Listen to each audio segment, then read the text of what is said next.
s'attarde sur Gabernet, l'arrière du 15 de France, et que pénètre sur la pelouse du Parc des Princes l'équipe des Wallabies, représentante du rugby australien. C'est sous la conduite de son capitaine Jean-Pierre Rive que pénètre maintenant le 15 de France, dont c'est aujourd'hui la 15e rencontre face aux Wallabies d'Australie et dont c'est le 6e match dans la capitale. Pour la petite histoire, l'équipe de France n'a jamais perdu face aux Wallabies, rassemblés ici devant vous, dans un match joué dans la capitale. L'équipe d'Australie, un seul changement, par la force des choses. Le talonneur McBain, qui a été victime d'un traumatisme crânien, n'est pas en mesure de tenir sa place, même s'il va beaucoup mieux. C'est donc Lawton qui le remplace. Capitaine des Wallabies, Mark Ella, 24 ans, 17 sélections. C'est un aborigène, c'est-à-dire un descendant du premier peuple installé en Australie avant l'arrivée des Européens. C'est un peu comme si les Américains confiaient le capitanat de leur équipe nationale à un Indien. Équipe de France maintenant, que nous allons voir sur le gros plan d'Henri Carrier. Vous noterez que dans cette équipe de France, il y a deux changements par rapport à l'équipe du premier test. À l'arrière, Serge Gabernet, qui prend la place de Lafont et de Viviès, blessés. Et en deuxième ligne, Alain Lorieux, appelé jeudi pour remplacer Orso, mal remis d'une blessure à l'œil qui s'est infectée.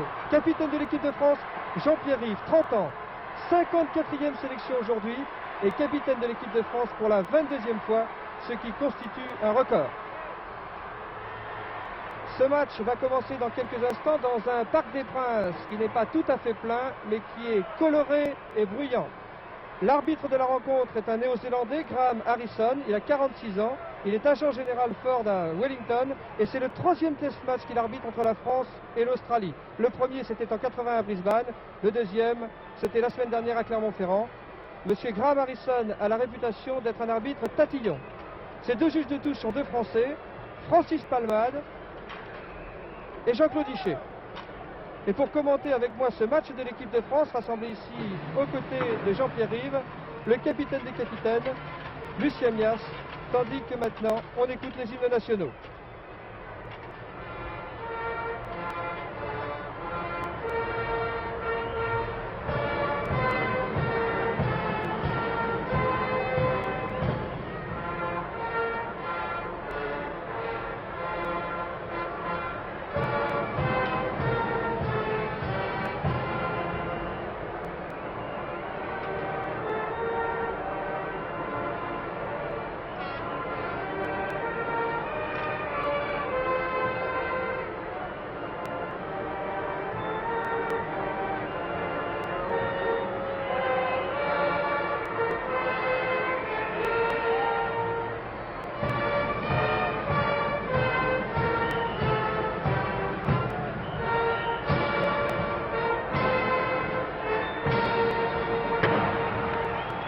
L'hymne national australien joué en faveur des Wallabies et maintenant la Marseillaise pour le 15 de France.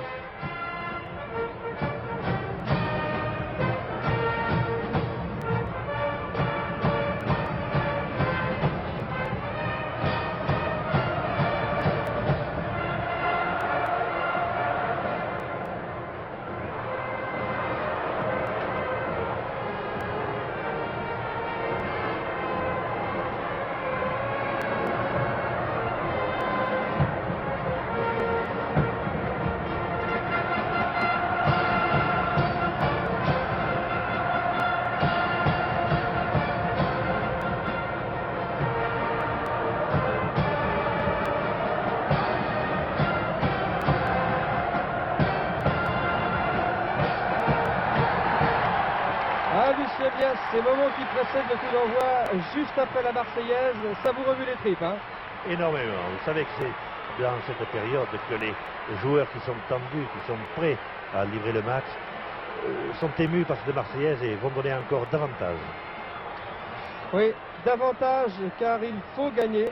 Il faut gagner ici au Parc des Princes aujourd'hui, puisque l'équipe de France a concédé un match nul, malheureux si j'ose dire, dimanche dernier à Clermont-Ferrand, et que pour gagner cette série, eh bien l'équipe de France doit effectivement à tout prix gagner. L'équipe de France qui n'a jamais perdu une série face aux Wallabies chaque fois que les Australiens sont venus en France. Et si l'on fait le point par rapport à Clermont-Ferrand, il faut que l'équipe de France aujourd'hui attaque le match de façon autoritaire afin de prouver sa supériorité. Jean-Pierre Rive, que vous venez de voir, c'est un match particulièrement important pour lui, capitaine du 15 de France. Il a été discuté dimanche dernier après le match de Clermont et il le sait. Alors aujourd'hui, on devrait voir du grand Jean-Pierre Rive. Le coup d'envoi de ce match va être donné par les Français. C'est Patrick Lescarboura, demi d'ouverture du 15 de France, qui va donner ce coup d'envoi. Que je précise tout de suite, la pelouse est en excellent état et il fait beau aujourd'hui sur le Parc des Princes. Une petite précision, le Parc des Princes est aux 3/4 ensoleillé, une partie est dans l'ombre. Évidemment, ça va poser des problèmes aux caméras de la SFP, mais j'espère que ça va pouvoir se résoudre rapidement. Attention, et c'est parti, le coup d'envoi va être donné par Lescarboura pour l'équipe de France. Gould à la réception. Qui trouve la touche. Sur la ligne des 10 mètres.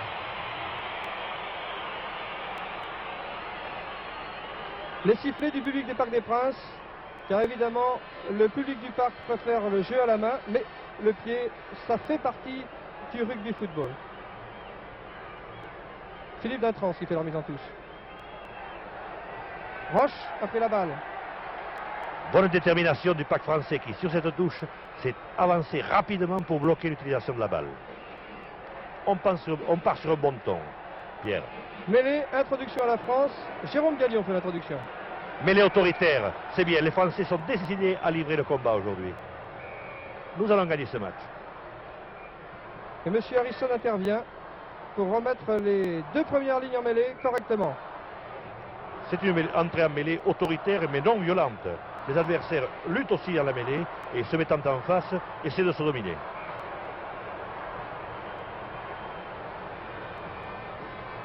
Jérôme Galion fait l'introduction. Lescarboura, du pied droit, up and under. Gould à la réception.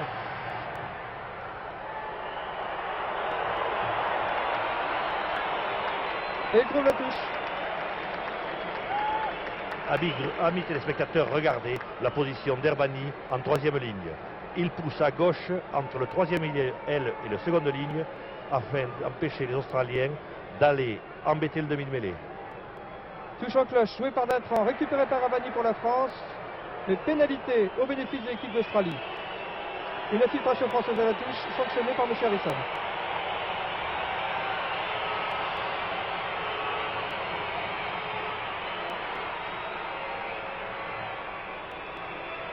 C'est Roger Gould qui va chercher la touche pour l'équipe d'Australie. Et qui la trouve à une trentaine de mètres de la ligne de but française.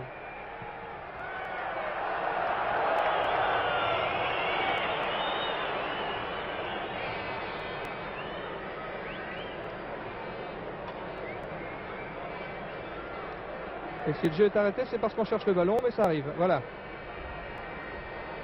Philippe Dintrans, talonneur de l'équipe de France, fait la remise en touche. Gagné pour les Français, Galion. Lescarboura du pied droit. Et qui trouve la touche.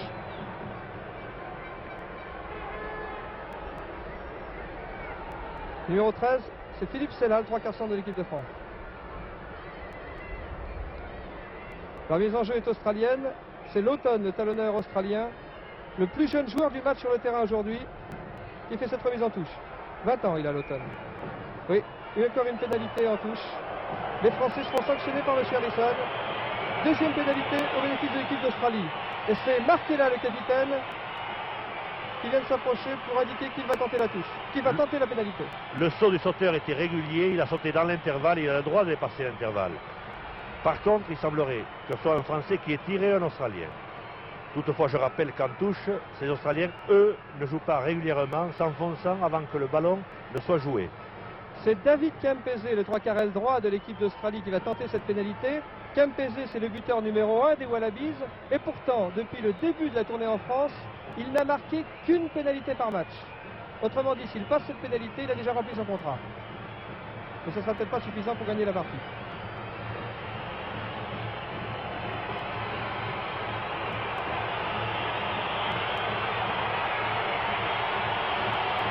Du pied droit à la manière d'un footballeur. Ça passe pas. L'Escarborough à la réception.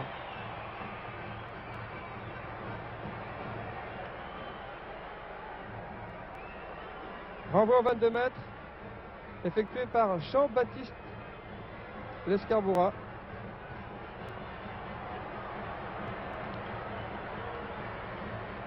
Kempese à la réception.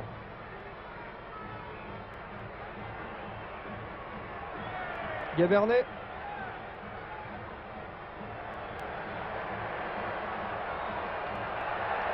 Gould qui revient dans ses 22 mètres.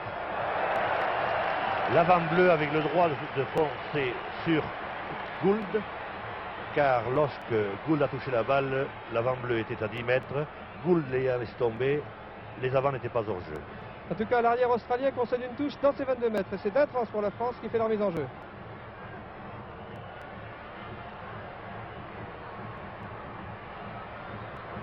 Roche sur le petit côté, à suivre. Gavernet qui prend le ballon. Up and under. Moon à la réception qui manque cette balle. Qui la récupère. Et là. Et le capitaine de l'équipe des Wallabies trouve une touche à une quarantaine de mètres de sa ligne de but.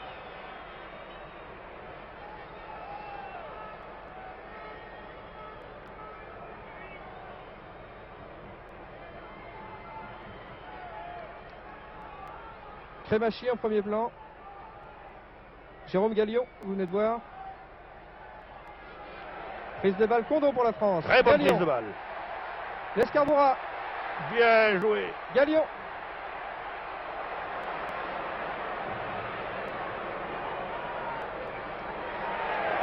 Et les avants français progressent. Oui, pénalité, un joueur hors jeu, au-delà du ballon. Pénalité pour l'équipe de France et une occasion d'ouvrir la marque. Là, on retrouve l'équipe de France. Progression après une prise de balle en touche. Deuxième progression, on donne à hauteur au demi d'ouverture qui voit le trou, s'enfonce et redonne à ses avants. Et les Australiens ont fait une faute. Bravo la France. 6e minute de jeu. Patrick L'Escarborough, demi d'ouverture de l'équipe de France, tente la première pénalité.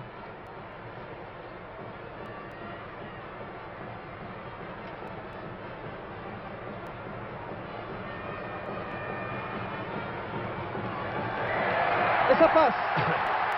Et l'équipe de France ouvre la marque. 3-0 face aux Wallabies. 7e minute de jeu. C'est important cette première réussite. Pierre. Regardez le ralenti.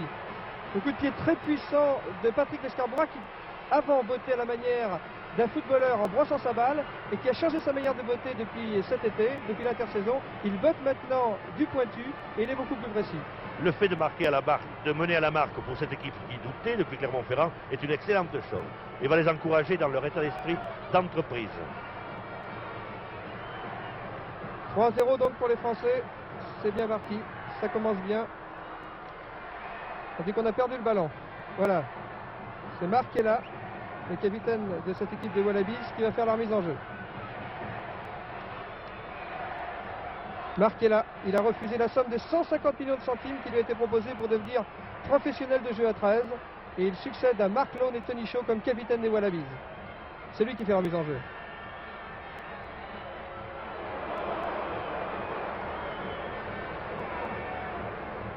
Ouais, le ballon n'est gagné par personne. Monsieur Harrison intervient mêlé. L'introduction sera française. Jérôme Gallion pour la France.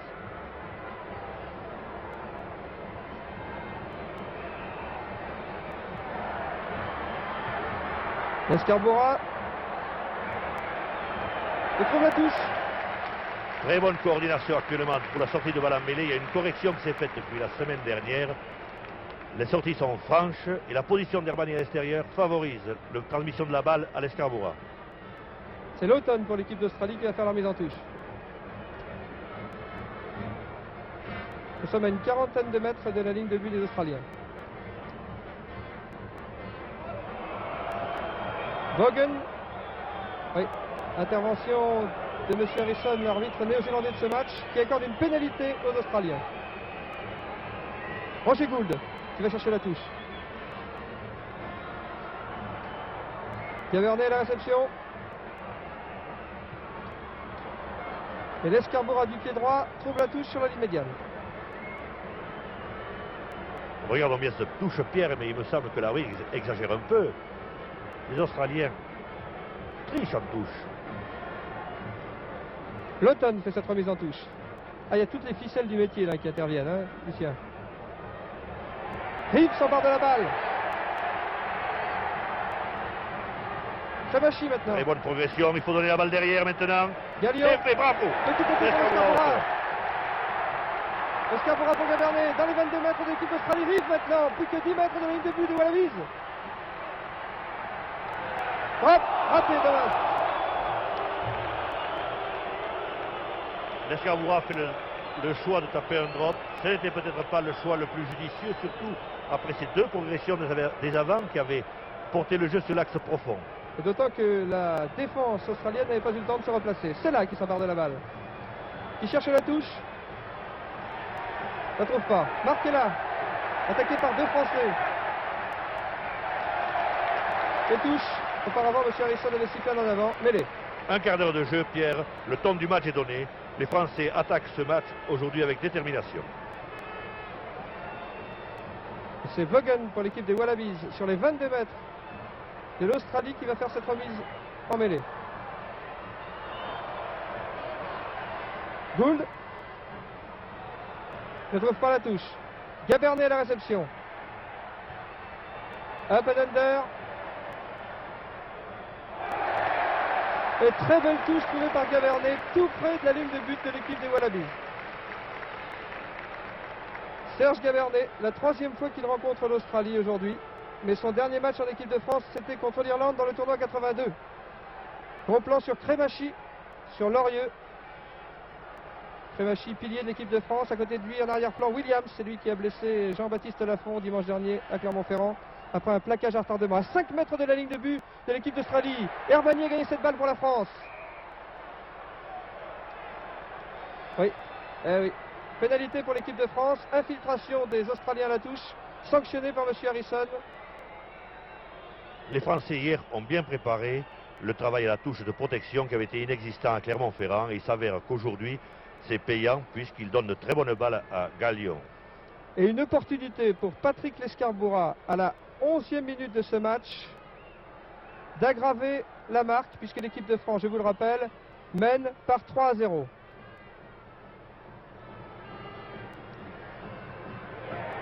Et 6-0 maintenant puisque Lescarbura réussit cette pénalité.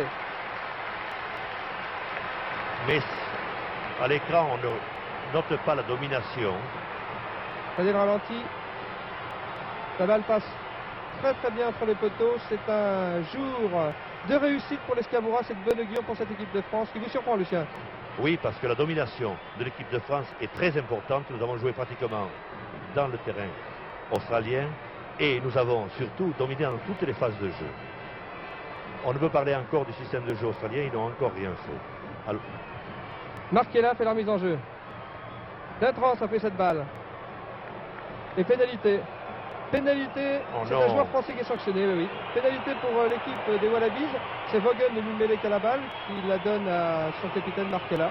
Mais le preneur de balle était dans un regroupement. Les autres joueurs avaient le droit d'être avec lui. Je ne comprends pas cette décision de l'arbitre. Mais l'arbitre est un élément du jeu comme le vent et la pluie et il faut s'adapter à son arbitrage. C'est David Campese qui va donc faire cette pénalité. David Campese qui est un redoutable marqueur d'essais, puisqu'avec 4 essais contre les États-Unis cet été, il partage avec Cornelsen